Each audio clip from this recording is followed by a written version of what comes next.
walking the crosswalk. It was part of a decoy program launched on Halloween to catch drivers who weren't yielding to pedestrians. But one driver is coming forward saying it's not fair and she was tricked. New Jersey reporter Tony Yates joins us from Fort Lee with more. Tony?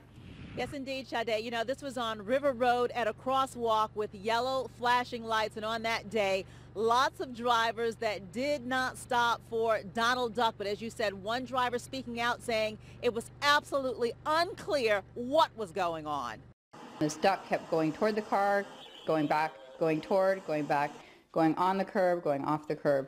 And I thought, this is some crazy guy on Halloween. Karen Haig plans to fight the $230 ticket she got on Halloween day, accused with dozens of other drivers of not stopping to let a 6'4" Donald Duck cross the street.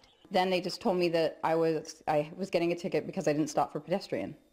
And it was a duck, it was a huge duck, it was scary. I'm a woman, it scared me. Eyewitness News was there, invited by Fort Lee Police to videotape their pedestrians in the crosswalk safety program. They conduct randomly through the year for good reason, says the police chief. 2 years ago, we had 62 people struck in Fort Lee at this point in time. And I'm glad to say over the past 2 years, we've got a reduction and it's down to 40. That number is still higher than 0, which is my ultimate goal. At one point, a driver lays on the horn for the duck, who is an undercover cop, to move. Another time, cars drive by, though he is in the street. When you see a pedestrian, whether it's a young child, whether it's an adult, even if it's a 7-foot duck, stop, let the pedestrian cross safely, and then proceed with your day. But Karen says it was hard to tell what he was trying to do or who he was, and she feels she was treated harshly. It scared me.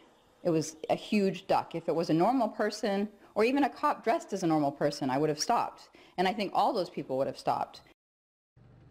In fact, 130 drivers got that $230 ticket plus 2 points on their license. Karen says she is definitely fighting this one in court. For now, we are live outside the police department here in Fort Lee. Tony Yates, Channel 7.